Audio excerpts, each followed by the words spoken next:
Pokemon based on snakes might not be the most popular Pokemon out there, but they've got something the others don't. They're fast, they're fierce, and they've got that perfect mix of menace and mystery. So today I'm going to be playing Pokemon Scarlet using only snake Pokemon. No birds, no dragons, just long, squiggly danger noodles with a vengeance. The snake roster isn't huge, but what it lacks in size, it makes up for in pure slithering chaos. And yes, I've added extra rules again because I hate my life, so let's get started. Now, right off the bat, we've got a bit of a problem. See, in Pokemon Scarlet, there's not actually that many snake-like Pokemon. And after taking a look through the Pokemon in this game, I compiled a list of what most would consider snakes. Those are Ekans, Seviper, Silicobra, Gyarados, Dratini, and Dunsparce. And Dratini is a bit of a reach here since it eventually evolves into a dragon, so we might need to stretch the definition of snake just a little bit.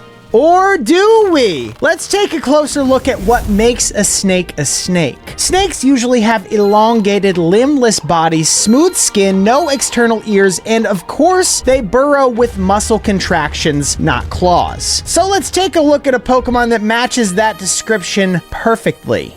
Diglett. Diglett is limbless, smooth-skinned, has no visible ears, and tunnels rapidly with no signs of claws. I don't care what the Pokedex might say, that's not a mole, that is a snake. I'm not crazy, right? Right? Well, if you disagree, you can take it up in the comment section. I don't really care, honestly. But why am I convincing you that Diglett is in fact a snake? Well, because that's going to be our first catch of the run, of course. So after making our way into the Houndoom cave, I looked around for this little snake boy and caught our first friend of the run. Everyone, please welcome Noodle. After training up for a short while, we have our first proper battle of the run against Arven. And we lose. Oops, my little Noodle was only level 3. She stood no chance. But we continue on. We do a little more leveling to avoid another embarrassment like that. And then I also came across this little dweeb who thought he could take on Noodle. Well, not anymore, kid. Noodle is level 7. Take that, Scratch! Ooh, we win. Okay, let's go! Well, anyway, I continued on fighting more wild Pokemon and more wild trainers until I felt I was ready to take on the first real challenge of the run. The first proper battle against Nemona. We're going to have to be a little sneaky here if we want the win, so I started the battle by using Mud Slap to lower Nemona's accuracy. Once it was sufficiently lowered, I started using Scratch, and oh my god, that bite put Noodle on 2 HP. Okay, Noodle, just one more scratch, please. There we go. Wait, we still have to beat Palmy? Oh, Palmy used Thunder Shock, huh? What are you gonna do, Nemona? That doesn't affect us. I continue using Mud Slap and, okay, Palmy can't hurt us, I guess. It just spams Thunder Shock and that works for me. Our first proper win in the bag and it's all thanks to Noodle. Well, with Nemona beat, it was finally time to spend our first day at the Academy and finish this tutorial section for good. Now that we're free to explore this wonderful world, I think it's time to catch our second snake of the run. And this time, I'm going for Wiglet. The rest of my team won't rhyme, don't worry. Well, I head on down to the seashore to find the perfect white snake that I'm looking for. This poor soul will be freed from the frightening wild and be given a more comfortable life with yours truly. So I caught this slippery boy and named him Sea Noodle. And just in time too, because our next battle is going to be a big one. It's time to take on the first gym of the run, and Sea Noodle plans to bring the pain. All right, Katie, get ready to lose. First up, it's my new Sea Noodle versus Nimble. I hit first with Mud Slap, and while it's not very effective, Nimble's accuracy absolutely tanks. Nimble returns with Struggle Bug, and okay, I guess accuracy wasn't lowered that much. That's really cool. I just lost half my HP. Haha, I love this game. We're hit again with Struggle Bug, and Sea Noodle is down. And it makes me wonder why I even bother with Mud Slap. Anyway, I try to do what I can with Noodle the Snake, but once again, this little gremlin takes us out. Okay, not a great first attempt. It's clear that we need to get much stronger in some shape or form. And since we can't level up too much, I thought the best way to do that would be to catch our third Pokemon. Ideally one that could use either fire, flying, or rock attacks since they're super effective against bug types. So the snake I settled on was Dunsparce. I also spent some time exploring a little more to pick up a bunch more items and some TMs, but eventually I happened to find the spawn of my newest friend. And this little fella is was Medusa, named so because she can use glare. I, of course, spent some time leveling her up to level 15 and then headed back to the bug gym to get my revenge. Alright, Sea Noodle, let's start with Water Pulse. Perfect. Nimble is now confused, and after 2 more hits, we're already making progress. Next out is Tarantula, and even though Sea Noodle gets taken out, I'm not worried at all. I bring Diglett out once again to try my luck with Mud Slap, and then I just do as much damage as I can with Scratch. Unfortunately, Noodle really isn't going to be of too much use until we evolve her, but that extra little bit of damage we got is nice. Finally, I bring out Medusa, and this is where we can really deal some damage. I select Rollout and then sit back, relax, and enjoy the show. Tarantula gets destroyed, and then as planned, so does Teddiursa. Whew! All that work, and we've only just beaten the first gym. Hopefully our future fights aren't as bad as that. I guess we can test out our team on perhaps an easier opponent. The first Titan of the run, Cloth. And honestly, yeah, with both Sea Noodle and Noodle being super effective, this was actually a really easy fight. Not to mention Arven helping out a bunch too. And so with my newfound confidence in my team, I trained them up a little more and set out to take on the second gym, where I proceeded to get absolutely wrecked yet again. Twice, actually. Yeah, these early gyms are really giving me some trouble, huh? So my next plan is to find the Poison Jab TM so I can teach it to Dunsparce. This attack does quite a bit more damage compared to the Poison Tail attack that I was using, so we should get an easy win with it. We should, but things don't always go to plan. Starting off the battle, I immediately throw out Dunsparce since my other 2 Pokemon really can't do much here. I begin using Poison Jab, and already I'm seeing some good results, as in just 2 hits, Petlil is down. Next out is Smoliv, and this is where I can start using Defense Curl. Since Smoliv's attacks barely hurt me in the first place, I take advantage of this and prepare for Sudowoodo. Once Smoliv succumbs to poison, Sudowoodo arrives at the stage, and this is the make or break point. I fire off Poison Jab, and it's not much damage, sure, but we did get a poison, and it is going to do damage over time, and with my insanely high boosted defense, we do take less damage than we dish out. It's a long, drawn-out battle, and it's incredibly close by the end, but my boy Medusa just outlives Sudowoodo, and we get our second gym badge. Whew, these battles are crazier than usual. It's clear that I really need to get stronger, so let's catch a new friend. This time, it's gonna be Seviper. This little guy is by far the most traditional looking snake, and I think I'll call him Hydra. And with Hydra in our team, the next Titan should be no problem at all. I start by using Glare to paralyze Bombardier and then hit it with Poison Fang. I don't do all that much damage per hit, but there's literally nothing the Titan can do to stop me, so I just hit over and over again until we win. And that may just be the easiest battle yet. Now, the next battle is going to be a little bit difficult. I can already tell before even attempting it. So to remedy that, I want to try catching Silicobra. I explored around the Asado Desert for a while, but the only ones I could find were unfortunately just slightly over-leveled. So instead, I thought I should just catch another Seviper, but this time one that was level 20. There's no rules against catching multiple of the same Pokemon, right? Well, I make the rules, and I say there's not. So I named our snake twin Nagini and taught him Fire Fang so we'd be super effective against Steel types. Why Steel types, you ask? Well, that's because the next battle is against Hakamo, and with Fire Fang, Pawniard will be a pushover. But while heading over to the Dark Team Starbase, I remembered something amazing. We can currently use Pokemon up to level 20, and there's a very specific, very powerful Pokemon that we can get at exactly level 20, and that is Gyarados. That's right, Magikarp just so happens to evolve at level 20, so we can get one of the strongest snakes in the world right now. So I immediately changed course, headed to the sea, and caught this floppy fish. I named her Abyss and began to level her up, and once she evolved, we now had an absolute powerhouse of a Pokemon. Abyss is going to destroy everything, starting with Hakamo. As I said before, I wanted to start with Nagini so I could use Fire Fang to take out Pawniard, and this went extremely well. After just 2 hits, we're onto the Starmobile. I tried bringing out Sea Noodle to see if he could get anything done, but that didn't last very long at all. So instead, I brought out someone I knew could get us a win.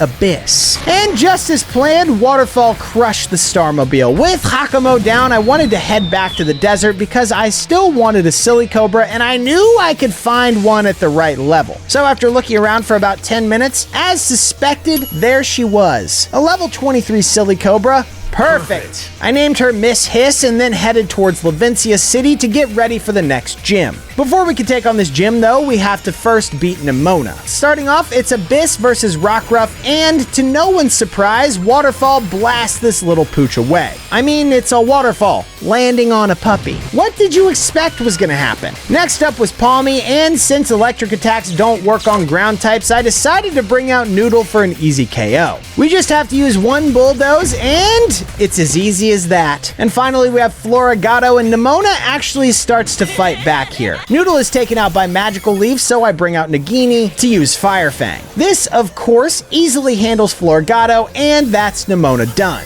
My team is actually looking really nice now, so let's see how they do against Iono. Well, getting past Wattrel is trivial since Medusa can use Ancient Power and a super effective move that completely obliterates the bird. But then we have Bellibolt, the big, chunky tank that is Bellibolt. I fire off a Poison Jab to get some damage over time going with a Poison, and then swap out to Miss Hiss to avoid taking damage from Spark.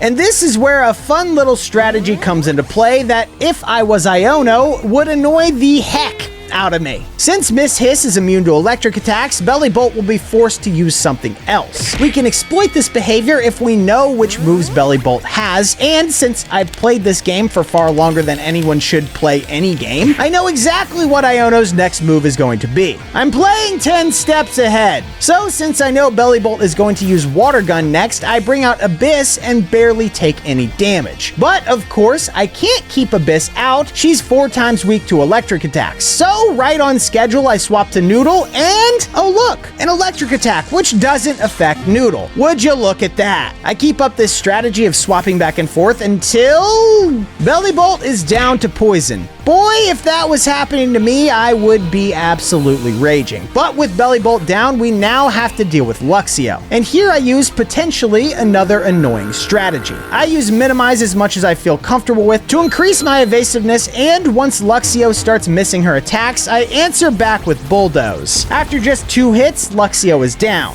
Alright, here we go, just Miss Magus left to beat. I bring out Nagini and just about manage to land a Poison Fang while being confused. Nagini doesn't last much longer, but the damage is already done. I then bring out Medusa and try to double down on the poison with Poison Jab, but we're taken out before we can do anything. Next up is Noodle, who is defeated in a single hit, but it's already too late. Miss Magus is in the red, and as if taken right from Romeo and Juliet, Miss Magus goes down right alongside Noodle. That's another gym done, and I would really hate to be Iono right now. But another badge in my pocket means we can level up our party even further and get 2 very much needed evolutions for our most underpowered Pokemon, Diglett and Wiglet. I spend some time training my party up, and right on cue, Noodle evolves into Dugtrio and C Noodle evolves into Wugtrio. These 2 should be way more powerful and way more useful, so let's test them out on Mela. Now, I really don't expect this to be too difficult since we have both Abyss and now a newly evolved C Noodle, but let's see. So, since I don't want to lose my water types too quickly, I start with Noodle to see what she's got. I use Bulldoze right off the bat, and I mean, it's not bad. It's not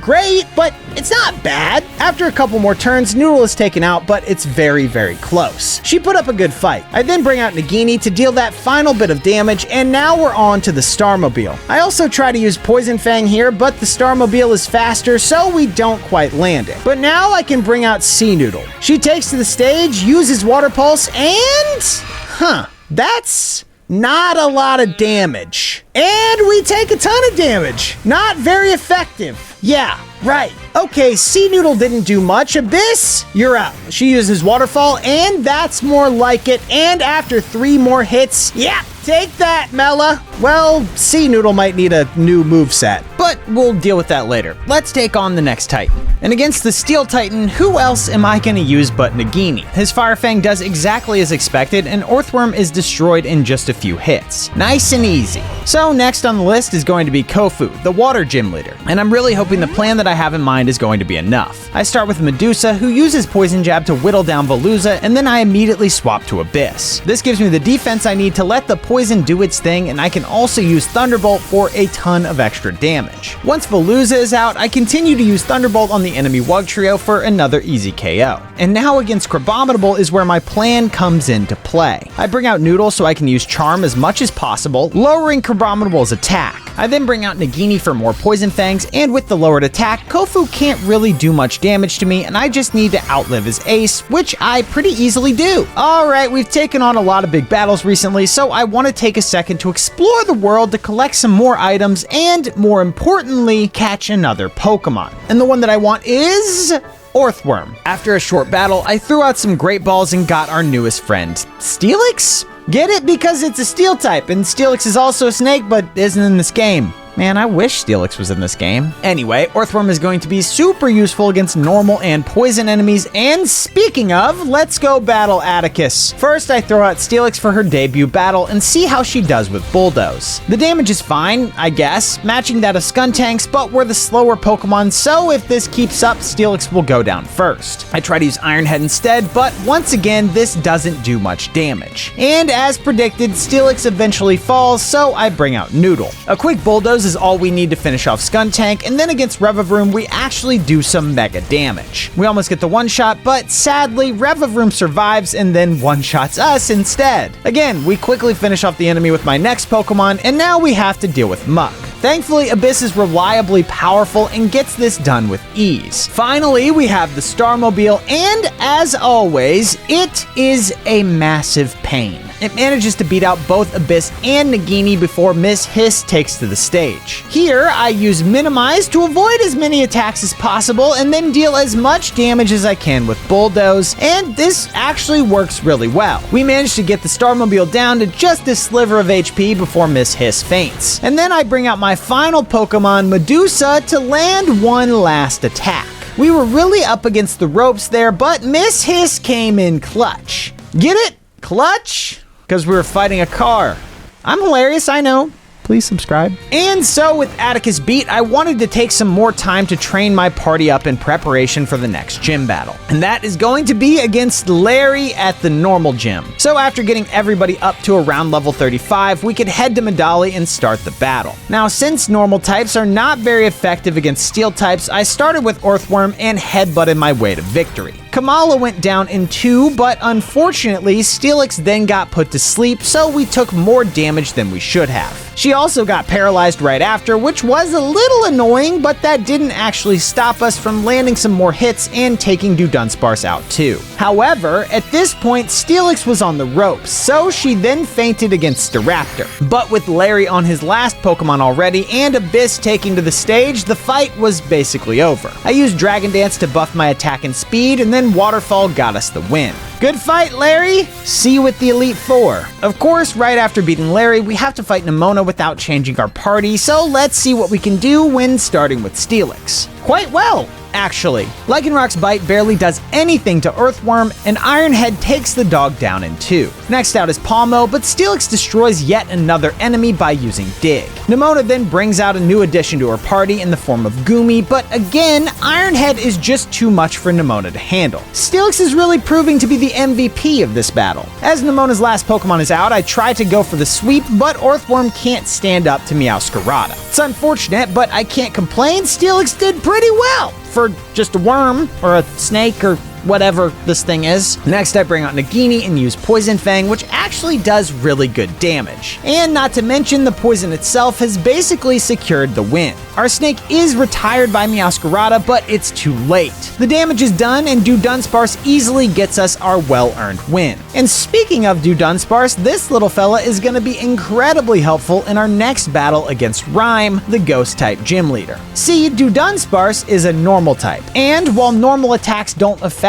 ghost types, the opposite is also true. So just having her on the field is going to be huge for us. But to start off, I actually threw out Noodle and Nagini. This let me get an attack off on Banette and then easily and quickly finish it off. I then brought out Abyss to deal some real damage to Houndstone, but Phantom Force allowed it to live for at least one more turn by hiding in an alternate dimension, and with Houndstone lurking in the shadows, I turned my attention to Mimikyu and brought out Medusa. And then things got a little annoying. Medusa's ancient power couldn't do much damage to Mimikyu, so I was just slowly chipping away at it. Nagini got taken down, and Houndstone wouldn't stop using Phantom Force. Thankfully, I still had Abyss, so I could use Waterfall on Mimikyu, but god, that Houndstone is annoying! I ended up having to use Dragon Dance to buff my speed so I could attack before Houndstone vanished again, and this let me land another Waterfall and take it down. Good riddance! And then Medusa finally did the last bit of damage needed to finish off Mimikyu. All that was left was to beat Toxtricity, and this was easily done with Miss Hiss and Noodle. Whew!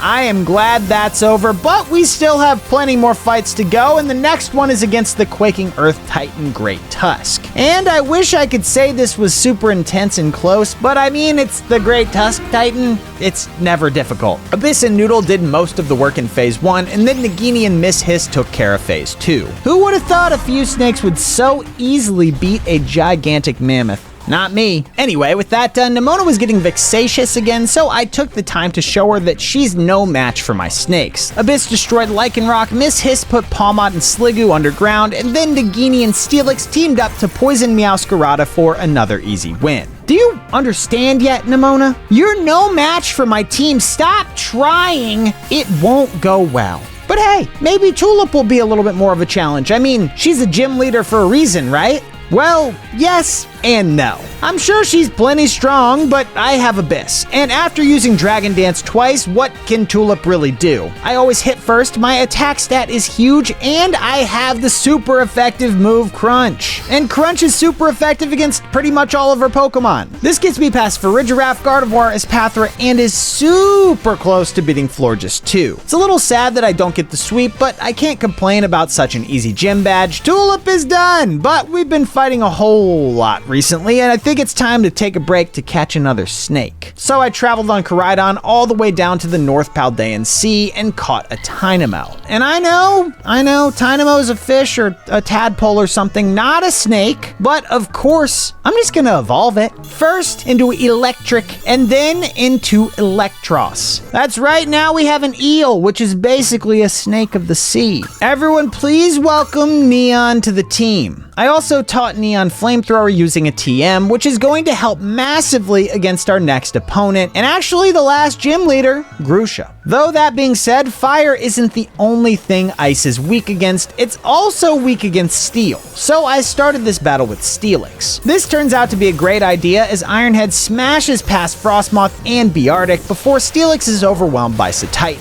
I then bring out Medusa since she knows Ancient Power, which is also super effective against Ice, and this ruins Satitan and then leaves a really big bruise on Altaria. Of course, to finish things off, I bring out Neon so I can use Flamethrower, and that's the Ice Gym done. With 3 super effective, super powerful snakes on my team, Grusha stood no chance. With all 8 gym badges now in my possession, there was only a couple more fights to get through before we could take on the Elite Four. The first of these fights is against Ortega of Team Star, and I have to say Miss Hiss pulls off a masterclass of a performance in this one. Though to start off, I actually use Abyss and Steelix. Getting past Azumarill is a little bit of a chore, and I end up very quickly losing Abyss. Steelix is just about able to finish off Azumarill, but then struggles once again against Darkspot. I end up having to bring out Medusa, and Ancient Power just about gets the job done, but we're really not doing much damage here. Against Wigglytuff, Medusa goes down, and I once again bring out Steelix. But this is where things actually start to turn around, and we get some good momentum. A couple Iron Heads is all we need to beat Wigglytuff, and now we only need to beat the Starmobile. After a long fight, Steelix finally faints, followed by Neon, so I then choose Miss Hiss. Unfortunately, she does get confused right off the bat, but that doesn't stop me from using Minimize twice. And this really ended up paying off. Miss Hiss managed to avoid not 1, not 2, but 5 attacks thanks to Minimize, and even more thanks to Dig. This allowed her to slowly chip away at the Starmobile until the inevitable last hit and our win.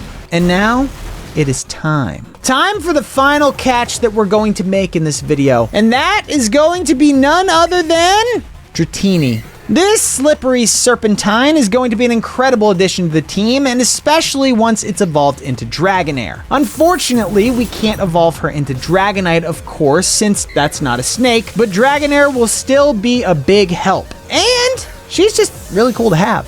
right? I named this Lucky Lady Aqua, and after evolving her, got ready to take on the last Team Star battle of the run. Airy, your time has come. And what a way to finish off Team Star this was. The start was a little rough. I ended up losing Nagini and Medusa while only taking out Toxicroak, but things really turned around when I brought out Abyss. After using Dragon Dance, Abyss went on a rampage, beating Lucario, Passimian, Annihilate, and then depleting the vast majority of the Starmobile's health. With the Starmobile in the red, Neon could easily get us the win, and that is officially every battle done. Which means it's time to take on the Elite Four. So I immediately headed up to their headquarters to give them a piece of my mind. Starting off with Rika. And this battle was pretty much a repeat of the fight we just had with Airy. I started with Abyss, used Dragon Dance twice, since Whiscash can barely hurt Gyarados, and then just swept Rika's entire team in 1 or 2 hits. Even this slippery Devil Clodsire went down easy. I knew Gyarados was a good serpent to have, but man,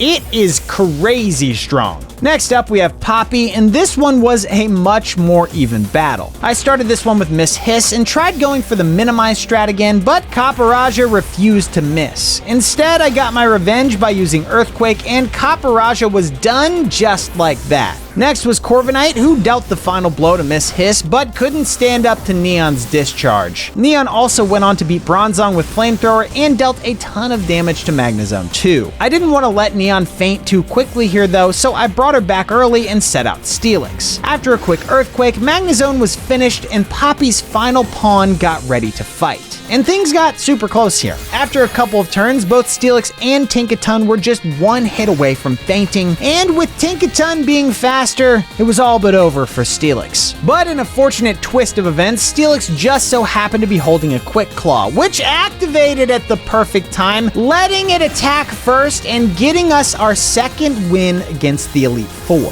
On to Larry now. We have to get past Tropius, and to do this, I made use of Neon. Of course, with Flamethrower, any grass type we come across should be no problem, and Tropius was no exception. Larry even used Sunny Day to help us out. How nice! But of course, Flamethrower isn't the only attack Neon has, and with Larry using a whole bunch of flying Pokemon, Neon's electric attacks are going to be just as powerful. Discharge does some tremendous work here, destroying Staraptor and then hurting Altaria too. Unfortunately, Neon does faint quite quickly, but that's not a problem. I still have Abyss. And with a Dragon Dance Ice Fang combo, the rest of Larry's team is child's play. Now for the last of the Elite Four, we have Hassel, the Dragon Trainer. I start by once again using Dragon Dance and Ice Fang, which pretty easily beats out Noivern, but sadly doesn't quite defeat Dragalge. I mean, it was so close. Look at that HP! It's a real shame, but I still had a plan. After finishing off Dragalge, I wanted to use Medusa's Calm Mind to raise my stats, and then use Baton Pass to give those stats to Neon, and this worked super well.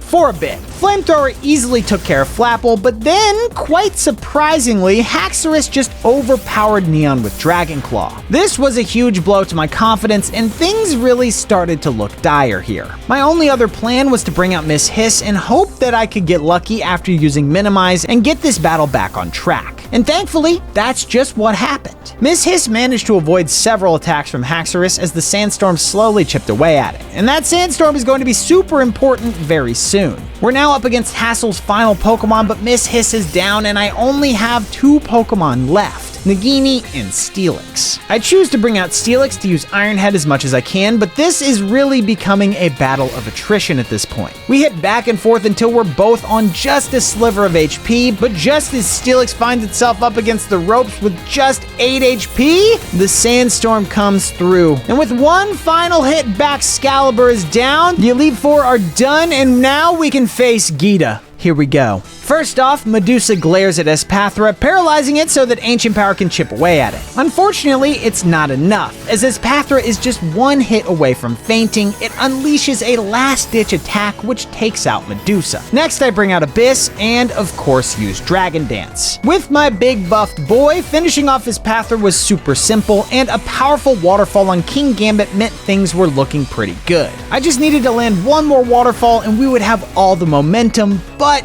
tragically, a Stone Edge buries Abyss, and now Geeta is in the lead. I then bring out Miss Hiss to use Earthquake, and this works perfectly. King Gambit is donezo. And the same goes for Veluza. Thanks to Minimize, we avoid an attack, and 2 Earthquakes shoots us into the lead. Against Go-Goat, I swap out to Nagini, but Poison Fang just wasn't enough to get the job done. An option here would be to bring out Neon so I could use Flamethrower for an easy win, but Neon will have a much more important job later, so right now I bring out Steelix. Go-Goat tries to use Horn Leech to heal itself up, but that barely does any damage to Steelix and just allows us to use Iron Head for a quick KO. Then we have Avalugg, and this almost goes incredibly well. I hit first with Iron Head, which actually causes Avalugg to flinch. This lets me get one more attack off, so Avalugg is super low, but I can't help but wish I just got one more flinch there or avoided that body press or something. That would have been perfect. Anyway, Steelix goes down and I'm forced to bring out Neon, and this is where Neon comes in clutch. As one last dying move, Neon entrusts this victory to her teammates and sets up a light screen and then goes on to beat Avalugg with Flamethrower. Miss Hiss takes to the stage as our last hope on just 106 HP. With Gita's Ace Glamora being on fully HP, Terastallized, and the fact that this is the final opponent of the run, all the pressure in the world is resting on Miss Hiss's non-existent shoulders. I use Minimize to try to avoid as much damage as I can, but Glamora attacks first. An Earth Power rises from the depths as I brace for the worst, but thanks to Neon's clutch light screen, Miss Hiss practically shrugs it off no problem. However, on the next turn, things get even closer. Another Earth Power leaves us just one hit away from failing as Miss Hiss uses Earthquake. We land the super effective hit on Glamora, and it's not quite enough. Glamora is in the red, but she attacks first. We can't survive another hit. It's over. Glamora uses Earth Power and Miss Hiss avoided it. Thank you, Minimize. We land one final Earthquake and Glamora goes down. We have done it. What an insane way to end this challenge. That was actually brutal, but Neon and Miss Hiss came through for us. And that is officially the challenge complete. Pokemon Scarlet beaten with only snakes. Thank you so much for watching. Like the video and subscribe to the channel. Till next time.